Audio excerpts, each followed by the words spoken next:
સૌને નમસ્કાર. Indian institute of teacher education ગાંધીનગરના ઉપક્રમે બાયસેગના માધ્યમથી આપ સૌને મળતા આનંદ અનુભવું છું. આપ સૌને આ કાર્યક્રમમાં હૃદયપૂર્વક આવકાર આપું છું. દોસ્તો, ઈસવીસન 2020-21થી Indian institute of teacher education Gandhinagar દ્વારા જે નવો અભ્યાસક્રમ અમલમાં આવ્યો છે એના બીજા સેમેસ્ટરના બીજા વિષય એજ્યુકેશનલ સ્ટડીઝ સોનો વિકાસ એ અંતર્ગત આપણે એક સરસ મજાના વિષયની ચર્ચા કરવાના છીએ. હું એ પૂર્વે આપ સૌને હાર્દિક અભિનંદન પણ પાઠવું છું કે આપ સૌ સફળતાપૂર્વક સેમેસ્ટર 1નો અભ્યાસ પૂર્ણ કરીને સેમેસ્ટર 2 તરફ આગળ વધી રહ્યા છો. દોસ્તો, જે બીજો વિષય છે એજ્યુકેશનલ સ્ટડીઝ સ્વનો વિકાસ, એ ખૂબ જ મજાનો વિષય છે, ખૂબ જ રસપ્રદ વિષય છે અને આપણા જીવન સાથે, આપણા સ્વની સાથે ખૂબ જ નજીકથી સંકળાયેલો વિષય છે. આ જે વિષય છે તેના એકમ નંબર 1માં એક ત્રીજો મુદ્દો આવે છે જેનું નામ છે પંચકોશનું બંધારણ. તેના વિશે આજે આપણે ચર્ચા કરવાના છે. દોસ્તો, પંચકોશોનું બંધારણ એ સમજતા પૂર્વે આપણે આ પંચકોશ શબ્દનું મૂળ શું છે, એ શબ્દ ક્યાંથી આવ્યો, એનો સોર્સ ક્યાં છે, એ સમજવાની કોશિશ કરીશું. તો દોસ્તો, આપ સૌ જાણો છો કે શિક્ષણ એ એક હેતુલક્ષી પ્રક્રિયા છે. શિક્ષણના અનેક હેતુઓ દર્શાવવામાં આવે છે. શિક્ષણના અનેક ધ્યેયો પણ છે.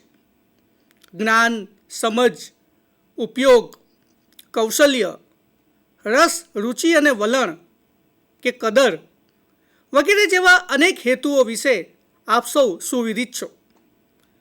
આ જે શિક્ષણના તમામ હેતુઓ છે અને ધ્યેયો છે, એનો જો સારાંશ કાઢવો હોય, એનું કોઈ જો લઘુત્તમ સામાન્ય અવયવ હોય, આ બધા જ હેતુઓને સાંકળીને આપણે કહેવું હોય કે શિક્ષણનું અંતિમ લક્ષ્ય શું, તો આપણે એમ કહી શકીએ શિક્ષણનું અંતિમ લક્ષ્ય વ્યક્તિના વ્યક્તિત્વનો સર્વાંગી વિકાસ છે. વ્યક્તિના વ્યક્તિત્વનો સંપૂર્ણ વિકાસ એ જ શિક્ષણનું અંતિમ લક્ષ્ય છે. અને તેથી જ શિક્ષણમાં અને મનોવિજ્ઞાનમાં પણ વ્યક્તિત્વના અભ્યાસને ખૂબ મહત્ત્વનું સ્થાન આપવામાં આવ્યું છે. વ્યક્તિત્વ વિશે ખૂબ વાતો અભ્યાસક્રમમાં મૂકવામાં આવી છે. પરંતુ પ્રશ્ન એ ઉદ્ભવે છે કે વ્યક્તિત્વ કોને કહી શકાય? વ્યક્તિત્વને સમજાવવા માટે અનેક વ્યાખ્યાઓ આપણા અભ્યાસક્રમમાં આપણને જોવા મળી શકે છે. પરંતુ આ વ્યક્તિત્વને સાચા સ્વરૂપમાં પ્રગટ કરી શકે એવી કોઈ સર્વસામાન્ય વ્યાખ્યા હજી સુધી આપણી સામે પ્રગટ થઈ હોય એવું જણાતું નથી. તમામ વ્યાખ્યાઓ એ વ્યક્તિત્વના પાસાઓને ઉજાગર કરવાનો પ્રયત્ન કરે છે, અલબત્ત, અને તમામ વ્યાખ્યાઓનું મહત્ત્વ છે.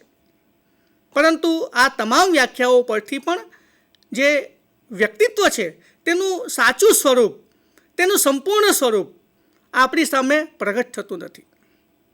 દોસ્તો, વ્યક્તિત્વ અંગે ગોર્ડન ઓલ્પર્ટની વ્યાખ્યા ખૂબ માન્ય ગણાય છે, ખૂબ અધિકૃત ગણાય છે. ગોર્ડન ઓલ્પર્ટની વ્યાખ્યા વારંવાર ટાંકવામાં આવે છે વ્યક્તિત્વ શું છે તેને પ્રતિબિંબિત કરવા માટે. તો દોસ્તો, ગોર્ડન ઓલ્પર્ટ શું કહે છે તે પહેલાં આપણે જોઈએ. ગોર્ડન ઓલ્પર્ટ વ્યક્તિત્વની સમજ આપતા જણાવે છે કે વ્યક્તિત્વ એ વ્યક્તિની મનોશારીરિક રચનાઓનું ગતિશીલ સંગઠન છે કે જે વ્યક્તિનું તેના વાતાવરણ સાથેનું આગવું અનુકૂલન નક્કી કરે છે. દોસ્તો, જરાક સમજવાની કોશિશ કરજો ઓલ્પર્ટ શું કહે છે વ્યક્તિત્વને સમજાવતા. તો એ પહેલી વાત કરે છે કે વ્યક્તિત્વ એ વ્યક્તિની મનોશારીરિક રચનાઓનું ગતિશીલ સંગઠન છે. એટલે કે પહેલી વાત છે કે મન અને શરીર એ બેનું સંગઠન એટલે વ્યક્તિત્વ. વળી આ જે સંગઠન છે એ ગતિશીલ છે, એ બદલાતું રહે છે. મન અને શરીરની સંરચના પરિવર્તનશીલ છે એવું ઓલ્પર્ટનું માનવું છે. અને સાથે સાથે ઓલ્પર્ટ આગળ ઉમેરે છે કે વ્યક્તિની આ જે મનોશારીરિક રચનાનું સંગઠન છે એ વ્યક્તિનું તેના પર્યાવરણ સાથેનું આગવું અનુકૂલન નક્કી કરે છે. એટલે કે એડજસ્ટમેન્ટ નક્કી કરે છે. વ્યક્તિએ પર્યાવરણ સાથે કેવી રીતે એડજસ્ટ થવાનું છે, અનુકૂલિત થવાનું છે, એને વ્યક્તિત્વ તરીકે દર્શાવવામાં આવે છે. દોસ્તો, વ્યક્તિત્વની આ જે વ્યાખ્યા છે અને તે સિવાયની જે વ્યાખ્યાઓ છે, એ તમામ વ્યાખ્યાઓમાં વ્યક્તિત્વને મન અને શરીરના સંયોજન તરીકે દર્શાવવામાં આવ્યું છે. એવું માનવામાં આવે છે કે વ્યક્તિત્વ એ મન અને શરીરનું બનેલું છે. પરંતુ દોસ્તો, ભારતીય જે દર્શનશાસ્ત્ર છે તેમાં વ્યક્તિત્વનો જુદો જ અર્થ કરવામાં આવે છે. વ્યક્તિત્વ એ માત્ર મનોશારીરિક રચનાનું સંગઠન નથી, પરંતુ તે સિવાય પણ કંઈક છે. ભારતીય દર્શનશાસ્ત્રમાં વ્યક્તિત્વ એ આત્મા સુધી પહોંચે છે. ભારતીય દર્શનશાસ્ત્ર મુજબ વ્યક્તિત્વ એ વ્યક્તિની પ્રાણ શક્તિ છે કે જેના દ્વારા એ પ્રગટ થતું હોય છે. તૈત્તરીય ઉપનિષદ, જે ભારતીય દર્શનશાસ્ત્રનો પાયો ગણાય છે, તેમાં વ્યક્તિત્વને 5 કોષી દર્શાવવામાં આવ્યું છે. એમાં કહેવામાં આવ્યું છે કે વ્યક્તિત્વ એ 5 કોષોનું બનેલું છે. આ 5 કોષો આપની સમક્ષ રજૂ કર્યા છે.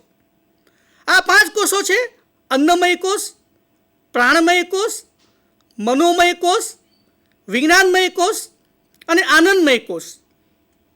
પૂર્વે કહ્યું તેમ તૈત્તરીય ઉપનિષદની આ ભારતીય સંકલ્પના છે. વ્યક્તિત્વ એ માત્ર મન અને શરીર નથી, પરંતુ ભારતીય દર્શનશાસ્ત્ર અનુસાર વ્યક્તિત્વ આ જે 5 કોષો છે એનું એક સુગ્રથિત બંધારણ છે. તો ચાલો આપણે આ જે 5 કોષ છે તેને ક્રમશઃ સમજવાની કોશિશ કરીએ. સૌથી પહેલો કોષ છે અન્નમય કોષ. દોસ્તો, જે અન્નમય કોષ છે એના નામ પરથી જ તમે કહી શકો છો કે એ અન્નથી બનેલો હોય છે. એના સંરચના માટે અન્ન જવાબદાર હોય છે. અન્ન એ પાયો છે. જો અન્ન ન હોય તો અન્નમય કોષનું અસ્તિત્વ હોતું નથી, એવું એના નામ પરથી આપણે કહી શકીએ. દોસ્તો, અન્નમય કોષ એટલે બીજું કશું જ નહીં, પરંતુ વ્યક્તિનું ભૌતિક શરીર, વ્યક્તિનું સ્થૂળ શરીર, એને અન્નમય કોષ તરીકે દર્શાવવામાં આવે છે. આ જે સ્થૂળ શરીર છે એનું બંધારણ સમજવા જેવું છે.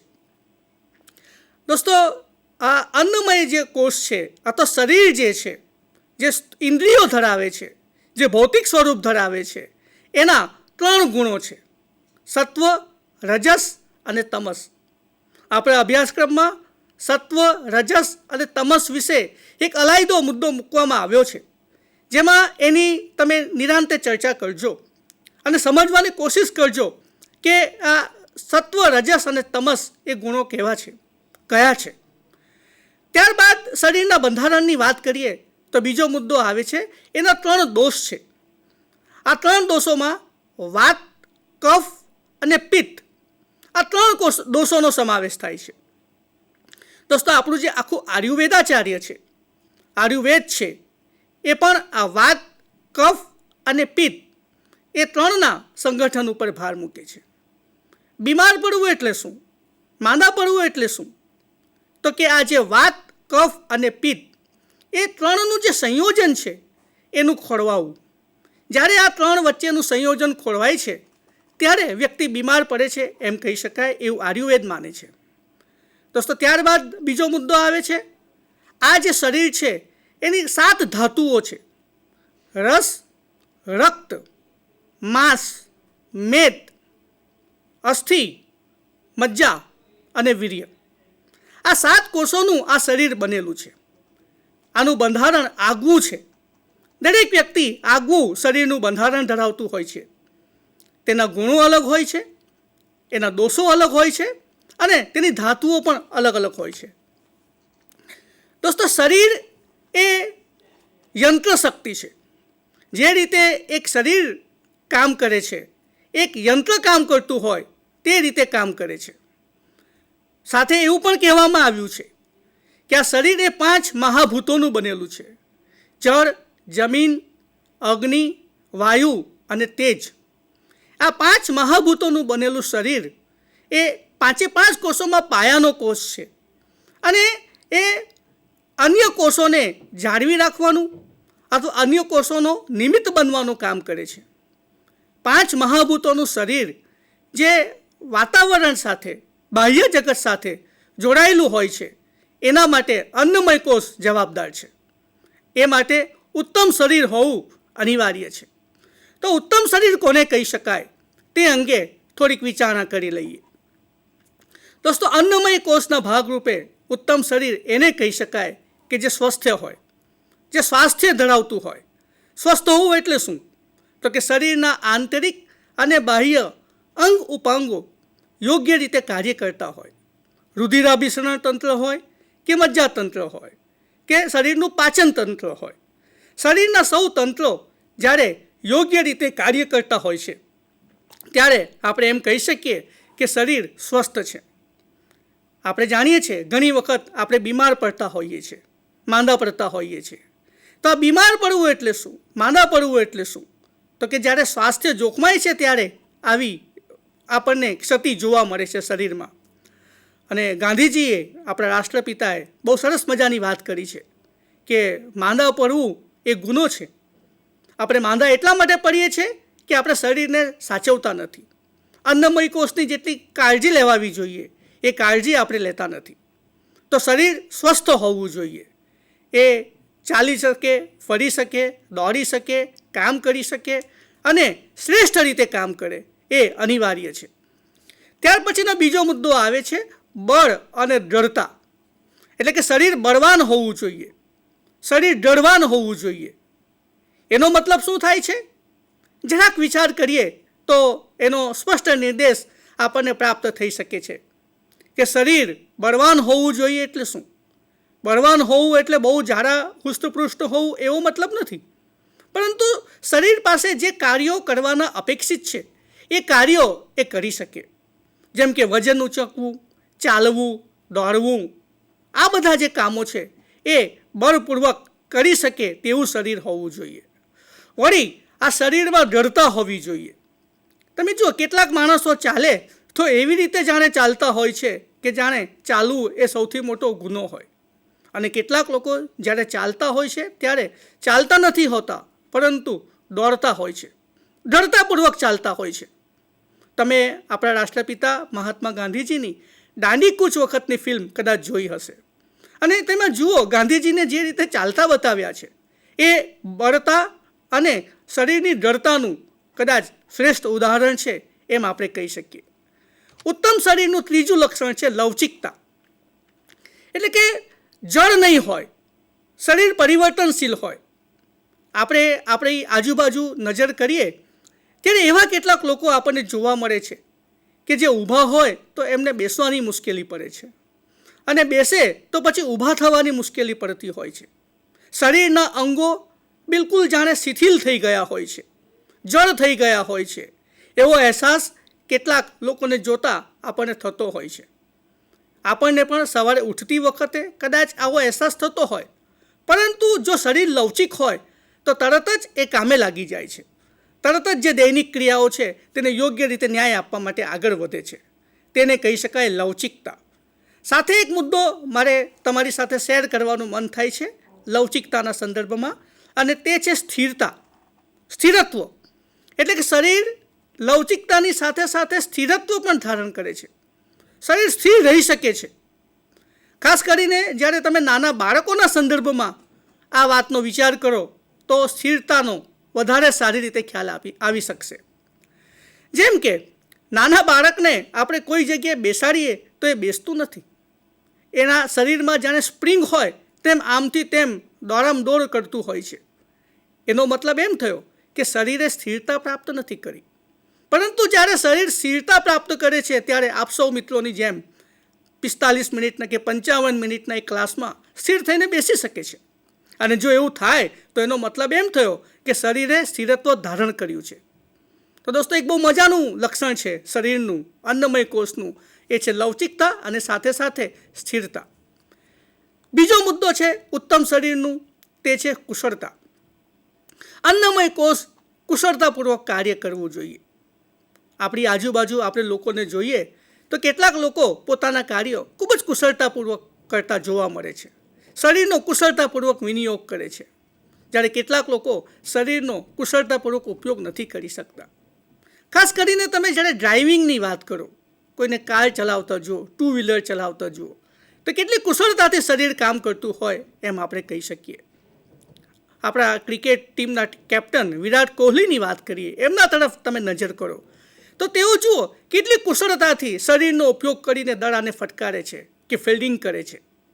તો કુશળતા એ ઉત્તમ શરીરનું એક બીજું મહત્ત્વનું લક્ષણ છે. આપણે આપણા જે નાના મોટા કામો છે એ શરીરના માધ્યમથી, અન્નમય કોષના માધ્યમથી કુશળતાપૂર્વક કરી શકીએ એ અપેક્ષિત છે. ત્યાર પછીનું બીજું લક્ષણ છે તિતિક્ષા. તિતિક્ષાનો મતલબ શું થાય, તિતિક્ષા એટલે શું, એવો સહજ પ્રશ્ન આપને થતો હશે. તો દોસ્તો, તિતિક્ષા એટલે બીજું કંઈ નહીં, બીજા શબ્દોમાં એને આપણે એમ કહી શકીએ કે સહનશીલતા. શરીર સહનશીલ હોવું જોઈએ.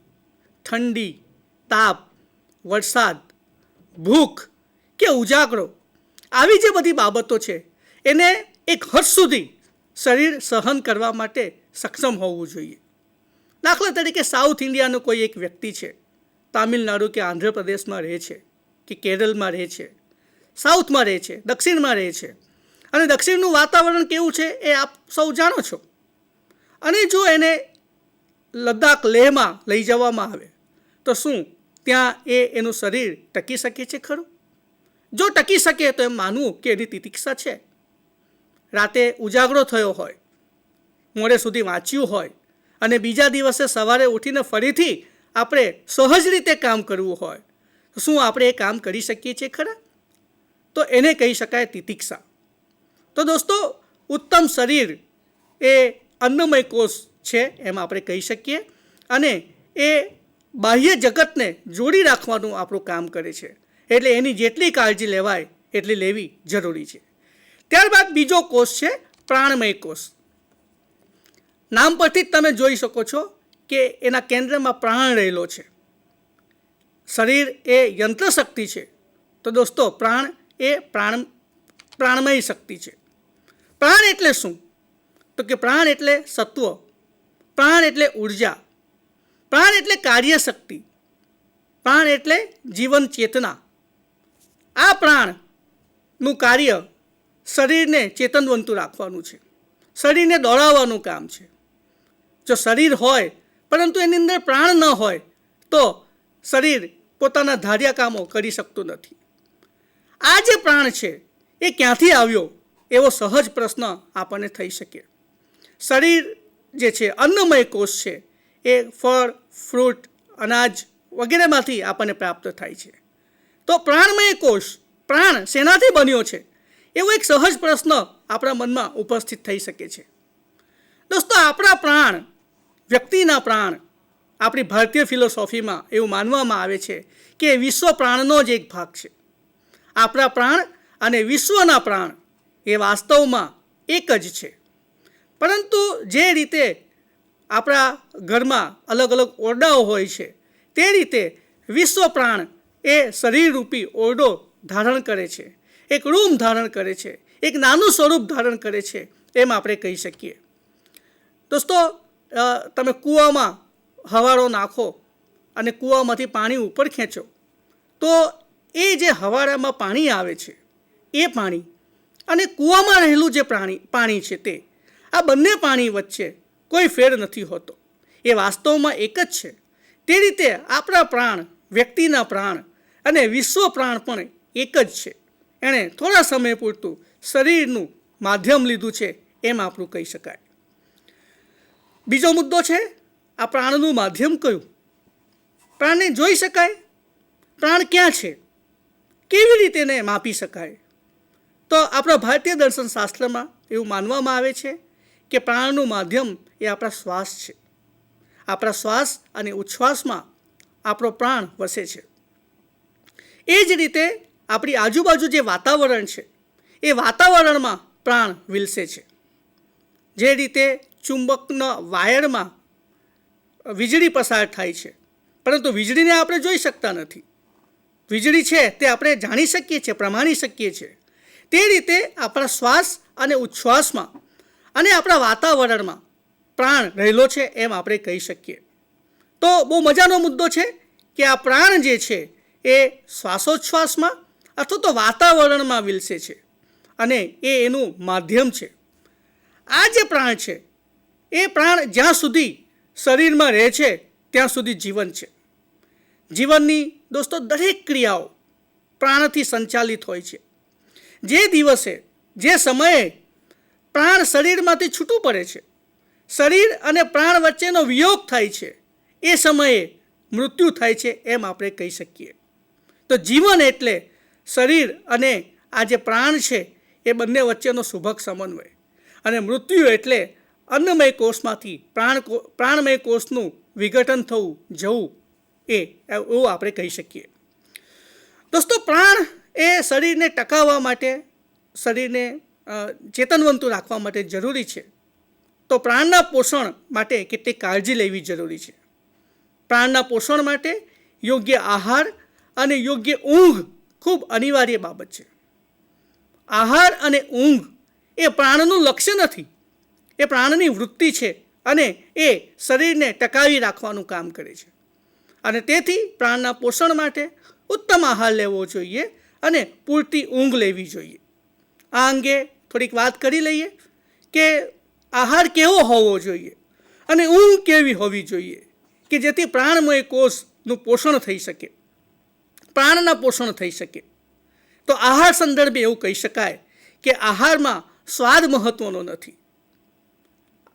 ભોજન દ્વારા આપણને જે પોષણ મળે છે તે મહત્વનું છે. પરંતુ આજે આપણે આજુબાજુ જોઈએ તો આપણને એવો અહેસાસ થતો જોવા મળે છે કે આપણે સ્વાદ માટે ભોજન લેતા હોઈએ છીએ. મહાત્મા ગાંધીજીએ જે 11 વ્રતો આપ્યા છે એમાં એક વ્રત આપ્યો છે અસ્વાદ વ્રત. સ્વાદ મહત્વનો નથી, પરંતુ ભોજનમાંથી આપણને જે પોષણ મળે છે તે મહત્વનું છે. બીજી વાત અહીં એ પણ કરી લઈએ કે કેટલાક લોકો માત્ર ખાવા માટે જીવતા હોય એવું આપણને દેખાય છે. એમનું લક્ષ્ય ખાવું હોય છે, ભોજન હોય છે. એ ખોટી વાત છે દોસ્તો. ખાવા માટે જીવન નથી, જીવવા માટે ખાવું છે. ખાવા માટે, આહાર માટે આપણે જીવવાનું નથી, પરંતુ જીવન ટકી રહે એ માટે આપણે આહાર લેવાનો છે. વળી આ આહાર સ્વાદ ઉપરાંત બીજો મહત્વનો વાત છે, પોષણયુક્ત હોવો જોઈએ. આપણે લોખંડ નથી ખાતા કે આપણે લાકડું નથી ખાતા. આપણે કઈ ચીજ વસ્તુઓ ખાઈએ છીએ તેનો વિચાર કરો. તો આપણે એવી ચીજ વસ્તુઓ ખાઈએ છીએ કે જેનામાંથી શરીરને પૂરતું પોષણ મળી શકે. તો આહાર એ પોષણયુક્ત હોવો જોઈએ, એવો એક સુંદર મજાનો ફલિતાર્થ આપણને પ્રાપ્ત થાય છે. વળી આહારને બનાવવાની રીત પણ ખૂબ મહત્વની છે. અહીં આખી વાત એ પાકશાસ્ત્ર પર ઉતરી જાય એમ છે, એટલે એ લોભ હું ટાળું છું. પરંતુ અહીં આપ સૌને એટલું કહેવા ઈચ્છીશ કે આહાર માટેના જે ઇન્ગ્રીડિયન્ટ્સ છે, જે સીધું છે, એ પોષણયુક્ત હોવું જોઈએ. આજે જે પ્રકારનો આહાર ઉપયોગમાં લેવામાં આવી રહ્યો છે એના ઇન્ગ્રીડિયન્ટ્સનો વિચાર કરીએ, જેમ કે ચાઇનીઝ આઇટમ્સનો વિચાર કરીએ, એમાં જે કેમિકલ્સ નાખવામાં આવે તેનો વિચાર કરીએ, તો આપણને ખ્યાલ આવી શકે કે આપણે આપણા પ્રાણને અહિત કરે તે પ્રકારનો આહાર લઈએ છીએ. સાથે બીજી વાત એ છે કે કેટલો આહાર લેવો જોઈએ, પ્રમાણસરનો આહાર લેવો જોઈએ, ઉંમરને આધારે આહાર લેવો જોઈએ. વળી પરિસ્થિતિ અને વાતાવરણને અનુસાર આપણો આહાર હોવો જોઈએ. એ વાત ખૂબ મહત્વની છે. બીજી વાત છે ઊંઘ. દોસ્તો, પ્રાણને પોષવા માટે ઊંઘ પણ ખૂબ જરૂરી છે. ઊંઘ કેટલી હોવી જોઈએ આ અંગે અનેક રિસર્ચિસ થયા છે. તો સામાન્ય રીતે એવું કહી શકાય કે 5 થી 10 કલાક ઊંઘ પૂરતી છે. પરંતુ ઇટ ડિપેન્ડ્સ ઓન અન્નમય કોષ. દરેક વ્યક્તિનો જેવો અન્નમય કોષ હોય તે પ્રકારની ઊંઘ હોવી જોઈએ. 5 થી 10 કલાકની ઊંઘ શરીર અનુસાર પર્યાપ્ત છે. એનાથી વધારે ઊંઘવું એ રોગોને નોતરવા જેવું છે, અન્નમય કોષને ડિસ્ટર્બ કરવા જેવું છે, એવું આપણે કહી શકીએ. વળી સાથે સાથે ઊંઘના સંદર્ભમાં આપણે એવું કહી શકીએ કે રાત્રે વહેલા સૂવું જોઈએ અને સવારે વહેલા ઉઠવું જોઈએ. તે ઊંઘ યોગ્ય ગણાય છે. તો દોસ્તો, આ જે કેટલાક તત્વો છે એ પ્રાણમય કોષને સરસ રીતે મેન્ટેન કરવા માટે ખૂબ જરૂરી છે. શરીર એ યંત્ર શક્તિ છે, તો પ્રાણ એ કાર્યશક્તિ છે. આપણી કાર્યશક્તિ ટકેલી રહે તે માટે પ્રાણને સાચવવા જોઈએ. હવે આપણે આગળ વધીએ છીએ ત્રીજા કોષ તરફ. ત્રીજો કોષ છે મનોમય કોષ. દોસ્તો, શરીરને જોઈ શકાય છે, પ્રાણને અનુભવી શકાય છે. આપણા શાસ્ત્રમાં પ્રેક્ષા ધ્યાન નામની એક અલગ આખું શાસ્ત્ર છે, જેનો તમે સમય મળે ત્યારે અભ્યાસ કરજો. પ્રેક્ષા ધ્યાન એ શ્વાસને જોવાનો એક અભિગમ છે, અને એનાથી પણ જે સૂક્ષ્મ કોષ હોય તો તે છે મનોમય કોષ. અન્નમય કોષ, પ્રાણમય કોષ અને એનાથી પણ સૂક્ષ્મ કોષ એટલે મનોમય કોષ. આ મન એટલે શું? તો કે મન એટલે ઈચ્છા શક્તિ. આપણા ત્યાં એવું કહેવાયું છે કે મન હોય તો માળવે જવાય. એનો મતલબ શું થાય છે? જો વ્યક્તિની ઈચ્છા શક્તિ ન હોય તો વ્યક્તિ કોઈ કામ કરી શકતી નથી. અન્નમય કોષ હોય, પ્રાણ પણ હોય, પણ જો ઈચ્છા શક્તિ ન હોય તો વ્યક્તિ પ્રવૃત્ત થઈ શકતી નથી. માનવીના દરેક પ્રકારના કાર્યો, માનવીની દરેક પ્રકારની પ્રવૃત્તિનો જો કોઈ પ્રારંભ બિંદુ હોય તો તે મન છે. મન હોય તો માળવે જવાય, ઈચ્છા શક્તિ હોય તો કામ થાય. જો વ્યક્તિને ઈચ્છા શક્તિ ન હોય તો વ્યક્તિ પોતાના નિશ્ચિત લક્ષ્યાંકો તરફ આગળ વધી શકતી નથી. આ મનના સંદર્ભમાં બીજા બે મહત્વના મુદ્દાઓ આપણે સમજીએ. આપ સૌ મન ધરાવો છો. મન એટલે ઈચ્છા શક્તિ, મન એટલે વિચાર શક્તિ, મન એટલે ભાવના શક્તિ. આ મન ગતિશીલ છે, અતિ ચંચળ છે. અત્યારે બેઠા બેઠા આપ ક્યાં ને ક્યાં ફરી આવ્યા હો એવું બની શકે છે. વર્ગખંડમાં બેઠા બેઠા આપણે ઘરે જઈ આવતા હોઈએ છીએ, અથવા તો મિત્રને મળી આવતા હોઈએ છીએ, અથવા બાગમાં ફરી આવતા હોઈએ છીએ. મન અત્યારે ભારતમાં હોય છે તો બીજી જ સેકન્ડે અમેરિકા પણ પહોંચી જતું હોય છે. અત્યારે ધરતી પર હોય તો કદાચ બીજી જ ક્ષણે એ ચંદ્ર પર પહોંચી જાય એવું પણ બની શકે છે. તો મન એ ખૂબ જ ગતિશીલ છે, ખૂબ ચંચળ છે. એને પકડવાનું કામ ખૂબ અઘરું છે. સાથે બીજો મુદ્દો છે કલ્પનાશીલતા. મન ગતિશીલ છે, તેની સાથે સાથે કલ્પનાશીલ પણ છે. મન ખૂબ કલ્પનાઓ કરે છે. આપણા શંકરાચાર્યજીએ તો એવું કહ્યું છે કે કલ્પના શક્તિ દ્વારા મન એક આખું મનોરાજ્ય ઊભું કરે છે. અને સાથે એ વાત પણ એટલી જ મહત્ત્વની છે કે જ્યાં સુધી મન છે ત્યાં સુધી સંસાર છે. જો મન નથી તો સંસાર નથી. પણ દરેકની કલ્પનાશીલતા જુદી જુદી હોય છે, અને આ કલ્પનાશીલતાને હકારાત્મક અર્થમાં પ્રયોજીને તમે જુઓ, કવિઓ, લેખકો સરસ મજાનું સર્જન કરતા હોય છે. તો મન એ ગતિશીલ છે અને સાથે સાથે કલ્પનાશીલ છે, એ વાત આપણે યાદ રાખવાની જરૂર છે. એક બીજી બહુ મહત્ત્વની વાત છે, અને તે છે મન એ એકાગ્રતા શક્તિ ધરાવે છે. કોન્સન્ટ્રેશનનું પાવર છે મન પાસે. અને વિદ્યાર્થી અવસ્થામાં જો આપણે સફળ થવું હોય તો એકાગ્રતા ખૂબ જરૂરી છે. કોઈ પણ કાર્ય હોય એને યોગ્ય રીતે અંજામ આપવા માટે મનને કોન્સન્ટ્રેટ કરવું, મનને એકાગ્ર કરવું ખૂબ મહત્ત્વનું છે.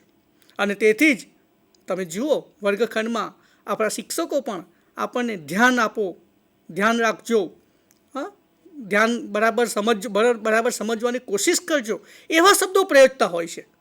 તો એકાગ્રતા શક્તિ ઉપર ભાર મૂકવામાં આવે છે અને મનને કેળવવાની વાત કરવામાં આવે છે. દોસ્તો, મનની એકાગ્રતા શક્તિ કેટલી મહત્ત્વની છે એ સંદર્ભે આપણા મહાન ફિલસૂફ સ્વામી વિવેકાનંદજીનું એક વાક્ય ટાંકવાનું મને મન થાય છે. સ્વામી વિવેકાનંદજીએ કહ્યું છે કે જો આગલા જન્મમાં, હવે પછીના જન્મમાં, આવતા જન્મમાં મારે કંઈ પણ માંગવાનું હોય તો હું મનની એકાગ્રતાની શક્તિ માંગીશ. અને મનની એકાગ્રતાની શક્તિ વડે મારે જે કંઈ પણ જાણવાનું હોય, જે કંઈ પણ જ્ઞાન મેળવવાનું હોય એ જ્ઞાન હું મેળવી લઈશ. આ સ્વામી વિવેકાનંદજી કહે છે. મનની શક્તિને, એકાગ્રતા શક્તિને ઉજાગર કરતું એમનું આ વાક્ય મહાન વાક્ય છે, જે આપણને એકાગ્રતા કેળવવાનો બોધ આપે છે. સાથે સાથે આપણા બીજા એવા જ એક મહાન ફિલસૂફ મહર્ષિ અરવિંદનું એક વાક્ય મને યાદ આવે છે. અરવિંદજી કહે છે કે જ્યારે મન એકાગ્ર થાય છે ને, જે વિષય પર મન એકાગ્ર બને છે એ વિષયના રહસ્યો આપોઆપ આપમેળે વ્યક્તિ સમક્ષ પ્રગટ થઈ જતા હોય છે. માત્ર જરૂર છે મનની એકાગ્રતા કેળવવાની. સ્વામી વિવેકાનંદજીનો પહેલો કિસ્સો પણ મનની એકાગ્રતા શક્તિને સમજવા માટે ખૂબ જાણીતો છે. એકવાર સ્વામી વિવેકાનંદ દરિયા કિનારે ચાલવા નીકળ્યા હતા. એમણે જોયું કે દૂર એનસીસીના કેડેટ્સ સામે જે લક્ષ્ય હતું તેને વીંધવા માટે પ્રયત્નો કરી રહ્યા હતા. હાથમાં બંદૂક હતી, સામે લક્ષ્ય હતું અને એમને નિશાનેબાજીની તાલીમ આપવામાં આવી રહી હતી. પરંતુ સ્વામીજીએ અવલોકન કર્યું કે કોઈ પણ જે વિદ્યાર્થી હતા એનસીસીના તે લક્ષ્ય સુધી પહોંચી શકતા નહોતા. એમની બંદૂકની ગોળી એ લક્ષ્ય સુધી પહોંચતી નહોતી. એટલે સ્વામીજીએ ત્યાં ઊભા એ યુવાનો સાથે વાત કરી અને એમને કહ્યું કે મને કોશિશ કરવા દો, હું ટ્રાય કરું છું. તો જે યુવાનો હતા તેઓ હસ્યા કે આ સ્વામી શું આ લક્ષ્યને વીંધી શકશે. પરંતુ એમને તક આપી અને સ્વામીજીએ બંદૂક વડે લક્ષ્યને પ્રથમ જ પ્રયાસે વીંધી બતાવ્યું. એ મનની એકાગ્રતાને કારણે શક્ય બન્યું. દોસ્તો, જીવનમાં જે કંઈ પણ સફળતા પ્રાપ્ત થાય છે એ મનોમય કોષને કેળવવાને કારણે પ્રાપ્ત થાય છે. મનની એકાગ્રતા શક્તિને કારણે પ્રાપ્ત થાય છે એવું આપણે કહી શકીએ. સાથે એક શબ્દ મૂક્યો છે મનનું દ્વંદ્વાત્મક સ્વરૂપ, એટલે કે મન દ્વંદ્વો અનુભવે છે. દ્વંદ એટલે શું? કોઈ બે બાબત હોય એ અંગે જે ચિંતન થાય છે તેને આપણે દ્વંદ તરીકે કહી શકીએ. સુખ અને દુઃખ, રાત અને દિવસ, માન અને અપમાન, સત્ય અને અસત્ય, એવા ઘણા બધા દ્વંદ્વો માનવીના મનમાં રહેલા હોય છે. એટલે કે મન અથવા તો મનોમય કોષ એ દ્વંદ્વાત્મક સ્વરૂપ ધરાવે છે એમ કહી શકાય. કોઈ પણ વાત એની સામે રજૂ થાય છે એટલે મન સૌથી પહેલાં દ્વંદ અનુભવે છે.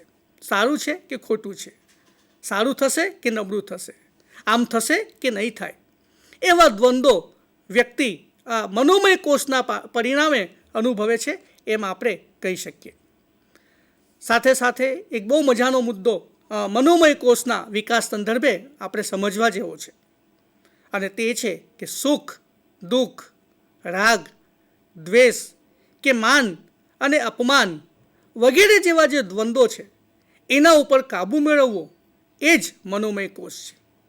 દોસ્તો, સુખ અને દુઃખ એ બંને વચ્ચે સ્થિરતા જાળવવાની ખૂબ મુશ્કેલીભરી મહેનતનું કામ છે. સુખમાં છકી નહીં જવું અને દુઃખમાં નિરાશ નહીં થવું એવો મેસેજ આપણને મનોમય કોષના વિકાસ સંદર્ભે પ્રાપ્ત થાય છે. આપણા ભગવદ્ ગીતામાં સરસ મજાની વાત કરવામાં આવી છે.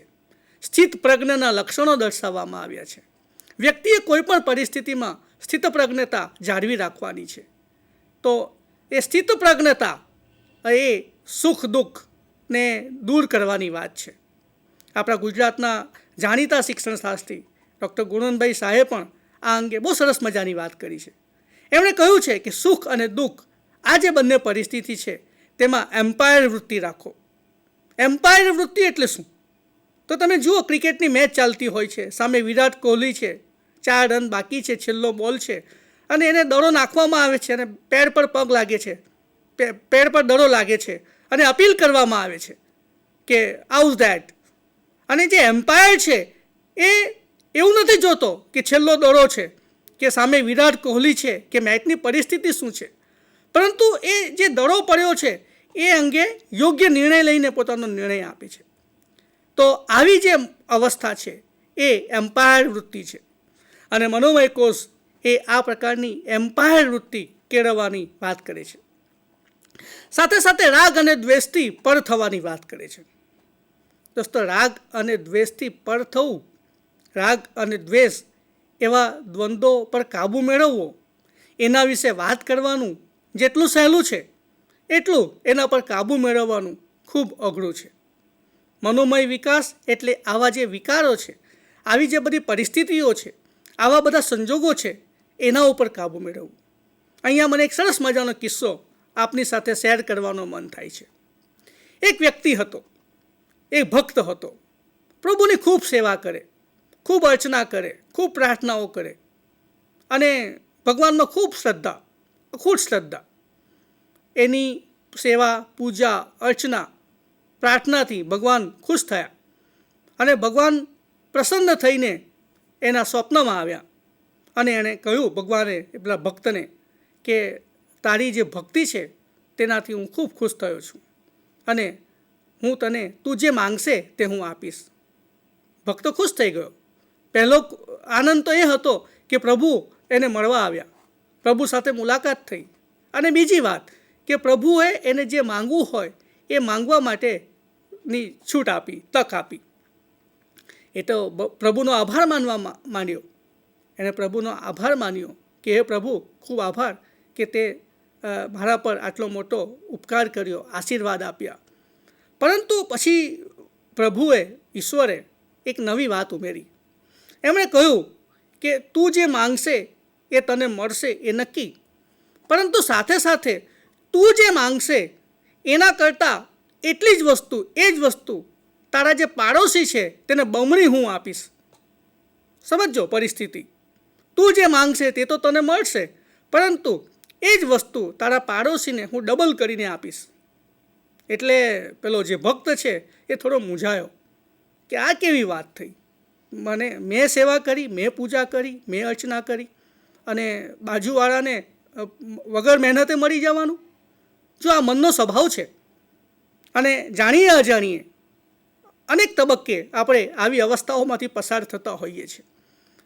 તો એણે ભગવાનની આ શરતને માન્ય રાખી અને કહ્યું કે કંઈ વાંધો નહીં પ્રભુ, તમે જેમ કહો તેમ, તમે જેવું ઈચ્છો તેવું થશે. અચ્છા, એણે ટેસ્ટ કર્યો.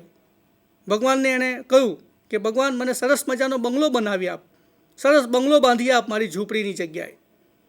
તો ભગવાને એના વચન મુજબ એને સરસ મજાનો બંગલો બાંધી આપ્યો. પરંતુ ભક્તને હવે એ જાણવાની તાલાવેલી હતી કે પેલા બાજુવાળાનું શું થયું. એટલે એણે બહાર જઈને જોયું તો બાજુવાળાના 2 બંગલા બની ગયા હતા.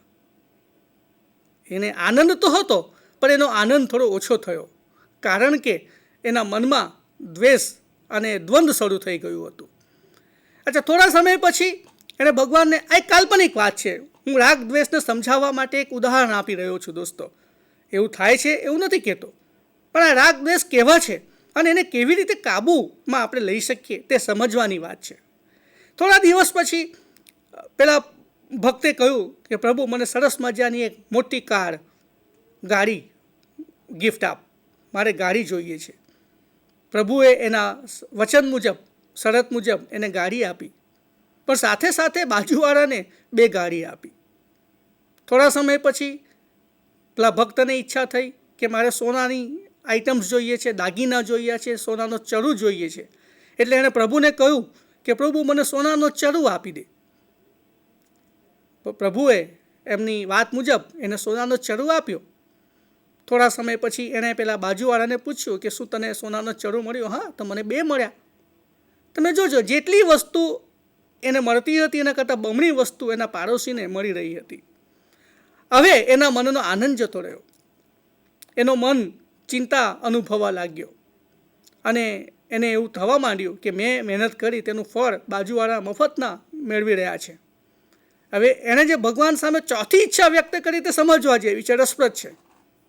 એણે ભગવાનને કહ્યું કે પ્રભુ, તું મારી એક આંખ ફોડી નાખ. સમજો તમે કેમ આવું કહે છે, એક આંખ ફોડી નાખ. એટલે એનું લક્ષ્ય હવે શું છે કે બાજુવાળાને 2 આંખ ફૂટી જાય, પણ એ એવું નથી વિચારતો કે મારી પણ એક આંખ ફૂટશે. દોસ્તો, આ મનની અવસ્થા છે, અને મનને સમજવું ખૂબ અઘરું છે.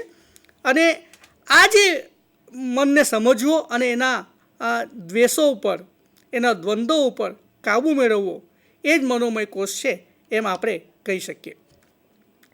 દોસ્તો, મન હકારાત્મક અને નકારાત્મક બંને પ્રકારના ભાવો પણ ધરાવે છે. સુખ, દુઃખ, દયા, પ્રેમ, કરુણા વગેરે જેવા હકારાત્મક ભાવો આ મનમાં છે. તો સાથે સાથે ઈર્ષા, અદેખાઈ, ચિંતા વગેરે જેવા નકારાત્મક ભાવો પણ આ મન ધરાવતું હોય છે. અને તેથી મનની કેળવણી ખૂબ જરૂરી છે. મનને કેળવવું જોઈએ, અને મનને કેળવી શકાય છે. મનને કેળવવું એટલે શું? મનને કેળવવું એટલે મનને શાંત કરવું, મનને એકાગ્રતા કેળવવી, મનની ગતિશીલતાને કાબૂમાં રાખવી, રાગ દ્વેષ પર કાબૂ મેળવવો, ઈચ્છા શક્તિને નિયંત્રિત કરવી.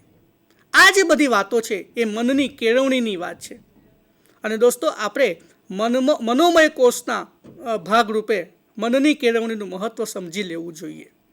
આપણે આપણા મનને યોગ્ય દિશામાં કેળવવું જોઈએ. પ્રશ્ન એ ઊભો થાય કે મનને કેવી રીતે કેળવી શકાય? તો મનને કેળવવા માટેના કેટલાક માર્ગો આપણા શાસ્ત્રોમાં પણ દર્શાવવામાં આવ્યા છે. જેમ કે એક શબ્દ આવે છે સત્સંગ. સત્સંગ એટલે શું? તો કે સારા માણસોનો સંગ. આપણા ત્યાં એક કહેવત છે કે સંગ તેવો રંગ. એ અહીંયા લાગુ પડી શકે. સારા માણસોના સંપર્કમાં રહીએ, જે આપણા પર પ્રભાવ ધરાવતા હોય હકારાત્મક રીતે, એવા માણસોને મળીએ, એમની સાથે વાતો કરીએ, એમની સાથે ચિંતન કરીએ, એમની સાથે વિચાર વિમર્શ કરીએ, તો મને એમ લાગે છે કે મનને આપણે યોગ્ય દિશામાં કેળવી શકીએ. સાથે સાથે બીજી વાત છે સંયમ. મનને કેળવવા માટે દોસ્તો સંયમ ખૂબ જરૂરી છે. જે લોકો સંયમ જાળવે છે એમનો ઉદ્ધાર થઈ જતો હોય છે, એમ આપણે કહી શકાય. આ સંયમ વળી કયા પ્રકારનો? તો કે આહાર પર સંયમ, ઊંઘ પર સંયમ, વાણી પર સંયમ. આજની વાત કરીએ તો સોશિયલ મીડિયાના ઉપયોગ પણ સંયમ. આજે સોશિયલ મીડિયાનો જે રીતે ઉપયોગ આપણે કરી રહ્યા છે, હકારાત્મક રીતે ઉપયોગ કરીએ તો કોઈ પ્રશ્ન નથી, પરંતુ જે રીતે સંયમ વિહીન થઈને આપણે ઉપયોગ કરીએ છીએ, એ આપણને એવું કહે છે કે મનને કેળવવાની જરૂર છે, સંયમ કેળવવાની જરૂર છે. સાથે સાથે વાત છે શાસ્ત્રોનો અભ્યાસ કરવો, સારા પુસ્તકોનું વાંચન કરવું, ધ્યાન કરવું, અને આ રીતે મનોમય કોષનો યોગ્ય દિશામાં, ઈચ્છિત દિશામાં વિકાસ કરવો એ અપેક્ષિત છે. ત્યારબાદ ચોથો જે કોષ છે તે બહુ મહત્ત્વનો છે. આ અન્ય કોષોની જેમ જ એને કહેવામાં આવે છે વિજ્ઞાનમય કોષ. દોસ્તો, શરીર અથવા તો અન્નમય કોષ એ શરીરની કાર્યશક્તિ છે. પ્રાણમય કોષ એ શરીરની યંત્ર શક્તિ છે, અને મનોમય કોષ એ શરીરની વિચાર શક્તિ છે. એ જ રીતે વિજ્ઞાનમય કોષ એ શરીરની બૌદ્ધિક શક્તિ છે. વિજ્ઞાનમય કોષ એટલે બીજું કંઈ જ નહીં પરંતુ શરીરની બુદ્ધિ. માનવી પાસે રહેલી બુદ્ધિ એટલે વિજ્ઞાનમય કોષ. તો બોધ થવો એટલે શું? બોધ થવો એટલે જ્ઞાન થવું. સત્ય શું છે તે સમજવું. આ ફળ ખાટું છે કે મીઠું છે એ જાણવું એટલે જ્ઞાન. એક એટલે શું? નાના બાળકને એકની સંખ્યા શીખવતા કેટલી તકલીફ પડે છે તમે સમજજો. એકનો કન્સેપ્ટ શીખવવા માટે એને બુદ્ધિનો ઉપયોગ કરવો પડે છે. તો એક એટલે શું, સંખ્યા એટલે શું તે સમજવું. કોઈ પણ વસ્તુ શું છે તેને તેના સાચા સ્વરૂપમાં જોવી એટલે જ્ઞાન. તો બોધ થવો એટલે જ્ઞાન. અને વિજ્ઞાનમય કોર્સ આપણને એમ સૂચવે છે કે વ્યક્તિને પોતાની બુદ્ધિનો ઉપયોગ કરીને યોગ્ય રીતે વિકાસ કરવો જોઈએ. બોધ થાય એ માટેની પ્રક્રિયા એટલે જ વિજ્ઞાન. વ્યક્તિને પોતાની આજુબાજુનું જે પર્યાવરણ છે એનો બોધ થાય, ચીજ વસ્તુઓનો બોધ થાય, સંબંધોનો બોધ થાય, વ્યક્તિઓનો બોધ થાય, એ બધું જાણવું, એ બધા જાણવાની પ્રક્રિયા એટલે વિજ્ઞાન. અહીં વિજ્ઞાનને જે ભૌતિક પદાર્થનો અભ્યાસ કરે છે એ અર્થમાં નથી જોવાનું. અહીં આપણે ભારતીય દર્શનશાસ્ત્ર મુજબ જ્યારે વિજ્ઞાનમય કોષની વાત કરી રહ્યા છે ત્યારે વ્યક્તિને સ્વને જે બોધ થાય છે, જે જ્ઞાન પ્રાપ્ત થાય છે બુદ્ધિ વડે, તેનો વિચાર કરવાનો છે.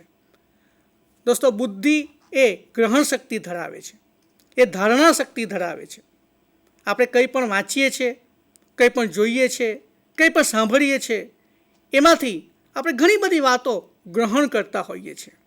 અને આ જે ગ્રહણ કરવાની શક્તિ છે તેને બુદ્ધિની શક્તિ કહી શકાય. બીજા અર્થમાં આપણે એમ પણ કહી શકીએ કે વિજ્ઞાનમય કોષ એટલે ગ્રહણ શક્તિનો વિકાસ કે જે બુદ્ધિના માધ્યમથી થાય છે.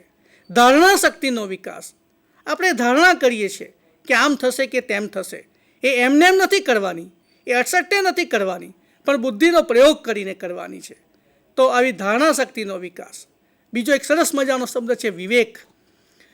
સાચું શું અને ખોટું શું, સારું શું અને ખોટું શું, એ નક્કી કરવા માટેનું માધ્યમ કયું, એ નક્કી કરવા માટેનું માપદંડ કયું?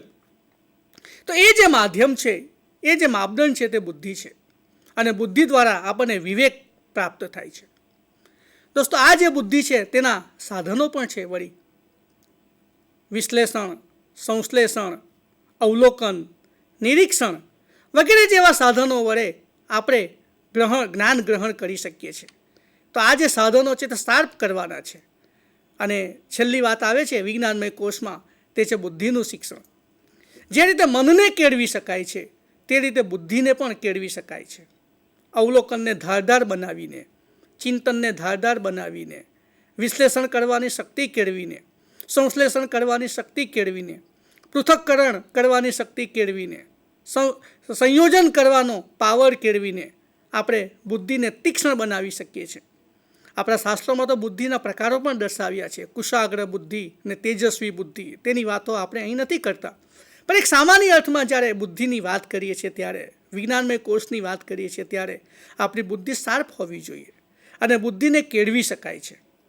અને બુદ્ધિને કેળવવાનો પ્રયત્ન કરવો, બુદ્ધિની માધ્યમથી જે થતી વિવિધ શક્તિઓ છે, વિવિધ કાર્યો છે, તેને યોગ્ય રીતે કરવા એટલે બુદ્ધિનું શિક્ષણ. તો દોસ્તો 4 કોષોની વાત કરી અને હવે આપણે છેલ્લો કોષ જોઈશું, એ છે આનંદમય કોષ. આ 5મો કોષ છે, છેલ્લો કોષ છે, એટલે કે ચરમસીમા છે, અંતિમ લક્ષ્ય છે, એમ આપણે કહી શકીએ. તો આનંદમય કોષની વાત કરતા એવું કહેવામાં આવે છે કે આનંદમય કોષ એ સચ્ચિદાનંદ સ્વરૂપ છે. એનું સ્વરૂપ સચ્ચિદાનંદનું છે. સચ્ચિદાનંદ એટલે શું? તો કે સત, ચિત્ત અને આનંદ. સત એટલે હોવું, ચિત્ત એટલે ચૈતન્ય અને આનંદ આપ સૌ જાણો છો કે આનંદ કોને કહેવાય. તો આનંદમય કોષ એ સચ્ચિદાનંદ સ્વરૂપ ધરાવે છે. જીવનનું અંતિમ લક્ષ્ય દોસ્તો જો કોઈ હોય તો તે આનંદ છે. અને આ જે આનંદ છે તે હૃદયનું ક્ષેત્ર છે. એ બુદ્ધિનું ક્ષેત્ર નથી, એ મનનું ક્ષેત્ર પણ નથી, પણ એ ભાવની વાત છે, હૃદયની વાત છે. એ બુદ્ધિથી પર છે, એ કાર્યકારણના સંબંધોથી પર છે, એ દલીલોથી પર છે. આનંદ અને દલીલને કોઈ લેવા દેવા હોઈ શકે નહીં દોસ્તો. આનંદ એટલે આનંદ, અને આવો પરમ આનંદ પ્રાપ્ત કરવો, હૃદયને આનંદ મળે તેવી રીતે આપણે કક્ષા પ્રાપ્ત કરવી, એને જીવનનું અંતિમ લક્ષ્ય માનીએ છીએ. દોસ્તો, જીવનનું અંતિમ લક્ષ્ય એ આનંદની પ્રાપ્તિ છે અને એ હૃદયથી આપણને પ્રાપ્ત થાય છે. તો કેટલાક લક્ષણો છે: પ્રેમ, સહજતા, સૌંદર્ય, સ્વતંત્રતા વગેરે જેવા જે લક્ષણો છે, એ જો આપણે માણી શકીએ, એને સમજી શકીએ, એને અનુભવી શકીએ, તો આપણે આનંદમય કોષ સુધી પહોંચ્યા છે, આનંદમય કોષને આપણે પ્રાપ્ત કર્યો છે એવું કહી શકાય. દોસ્તો, કેટલાક લોકો આનંદ માટે ટૂંકા રસ્તા અપનાવતા હોય છે, અથવા સ્થૂળ રસ્તા અપનાવતા હોય છે, જે વાસ્તવમાં આનંદ નથી આપતા, પરંતુ ક્ષણિક સુખ આપે છે. There is a difference between સુખ એન્ડ આનંદ. સુખ અને આનંદ વચ્ચે તફાવત છે. અને દોસ્તો, આનંદમય કોષ કોને કહી શકાય એ સમજાવવા માટે એક સરસ મજાનો કિસ્સો કહીને આપણે આજની વાત પૂરી કરીશું. એક જંગલની વાત છે. એક જંગલના જે અધિકારી હતા એ ઘોડા પર સવાર થાય છે અને જંગલ દર્શને નીકળે છે. એમણે જોવું છે કે મારા જંગલમાં કેવી દશા છે, કેવી અવસ્થા છે, અવલોકન કરવું છે. એ જંગલમાંથી પસાર થતા હોય છે. ત્યારે જંગલમાં એક લાકડાના પુલ ઉપર એક 5-7 વર્ષનો બાળક બેઠું હોય છે. નીચે ઝરણું પસાર થતું હોય છે. બાળક લાકડાના પુલ પર બેઠું છે અને ઝરણામાં પગ જબોરીને છબછબિયા કરી રહ્યું છે, આનંદ પ્રાપ્ત કરી રહ્યું છે. એને જોઈને પેલા જંગલના અધિકારીને એમ થાય છે કે આ 5-7 વર્ષનો છોકરો અહીં સમય બગાડી રહ્યો છે. એટલે એ પૂછે છે, એની સાથે વાર્તાલાપ કરે છે. દોસ્તો, આનંદમય કોષને સમજવા માટે મને એમ લાગે છે કે આ વાર્તાલાપ ખૂબ કામ લાગે એવો છે અને ખૂબ યથોચિત છે. એ પેલા દીકરાને પૂછે છે કે બેટા તું શું કરી રહ્યો છે અહીંયા બેઠા બેઠા? તો પેલો દીકરો 5-7 વર્ષનો છે તે જવાબ આપે છે કે બસ હું આ પાણીમાં પગ ઝોપોડી રહ્યો છું અને મજા કરી રહ્યો છું. તો પેલો જંગલનો અધિકારી એમ કહે છે કે તું સ્કૂલે કેમ નથી જતો, શાળાએ કેમ નથી જતો? શાળાએ ભણવા જા, ખૂબ જરૂરી છે. આ વાત સાંભળીને પેલો દીકરો જવાબ આપે છે, પૂછે છે, પ્રશ્ન પૂછે છે રાધર, કે શાળાએ જવાથી શું થાય અંકલ? તો પેલા ઘોડા પર બેઠેલા અધિકારી બીજો એનો જવાબ એના ઉત્તર સ્વરૂપે એવું કહે છે કે તું શાળાએ જશે ને તો ખૂબ શિક્ષણ મેળવી શકશે, ખૂબ અભ્યાસ કરી શકશે, ખૂબ જ્ઞાન મેળવી શકશે. એટલે પેલો દીકરો બીજો પ્રશ્ન કરે છે કે શિક્ષણ મેળવવાથી શું થશે, જ્ઞાન મેળવવાથી શું થશે? તો તો હવે જંગલના પેલા અધિકારી થોડા મૂંઝાય છે અને કહે છે કે ભાઈ શિક્ષણથી શું થાય? તો કે તને સારી નોકરી મળશે, સારી જગ્યા તો સેટ થશે, ઇકોનોમિકલી સ્ટેબલ થશે. અચ્છા, હવે જોજો, દીકરો કહે છે કે તો શું થાય? હવે ખરેખર ચરમસીમા આવે છે વાર્તાલાપની. તો શું થશે? જંગલના અધિકારી મૂંઝાય છે, માથું ખજવે છે અને કહે છે કે ભાઈ તને સારી ફેમિલી મળશે, સારું તારું સમાજમાં રેપ્યુટેશન હશે, સમાજમાં તને લોકો માન આપશે, તારું ગૌરવ વધશે અને તને આનંદ થશે. આવો એક શબ્દ બોલે છે. અને ત્યારે દીકરો કહે છે, ઓહો હો, આનંદ મેળવવા માટે મારે કેટલું બધું કરવાનું, સ્કૂલે જવાનું, ભણવાનું, નોકરી કરવાની, પૈસા કમાવાના અને પછી આનંદ પ્રાપ્ત થાય? અરે એના કરતાં તો અત્યારે હું જે આનંદ મેળવી રહ્યો છું એ જ મારા માટે મજાનું છે, એ જ મારા માટે આનંદ છે. દોસ્તો, આનંદને કઈ રીતે જોવાય છે એ બહુ મહત્ત્વનો શબ્દ છે, બહુ મહત્ત્વની વાત છે. તો ભારતીય જે બંધારણ છે, ભારતીય જે ફિલોસોફી છે, એ આખી ફિલોસોફી એ જે વ્યક્તિત્વ છે એ વ્યક્તિત્વને આનંદમય કોષની ચરમ સીમા સુધી લઈ જાય છે. અને દોસ્તો, આ જે આપણે વાત કરી છે આજે પંચકોશ બંધારણની, એ પંચકોશ બંધારણ એ આપણને આપણા વ્યક્તિત્વનો યોગ્ય રીતે વિકાસ કેવી રીતે સાધી શકાય તે અંગેના માર્ગો સૂચવે છે. શરીર સાધન છે, એને ટકાવવા માટે પ્રાણ જરૂરી છે. સાથે સાથે પ્રાણને એક્ટિવેટ કરવા માટે, શરીરને એક્ટિવેટ કરવા માટે ઈચ્છાશક્તિ જરૂરી છે. સાથે સાથે બુદ્ધિની જરૂર પડે છે. અને આ બધાનો સરવાળો, બધાનું જો પરિસ્કૃતિ હોય તો તે આનંદ છે. દોસ્તો, આ રીતે આપણા 5 કોષોનો આપણે યોગ્ય રીતે વિકાસ કરવા માટે પ્રયત્નશીલ બનીએ અને આપણા સાચા સ્વને એ રીતે આપણે પામવા માટે કટિબદ્ધ થઈએ તો મને એમ લાગે છે કે આપણું શિક્ષણ યથાર્થ નીવડશે. આપ સૌ એ દિશામાં પ્રવૃત્ત થાય એ માટેની હાર્દિક શુભેચ્છા પાઠવું છું. આજે સરસ મજાની વાત કરવાની તક મળી એ માટે આપ સૌનો હૃદયપૂર્વક આભાર માનું છું. Thank you very much. સૌને શુભેચ્છા.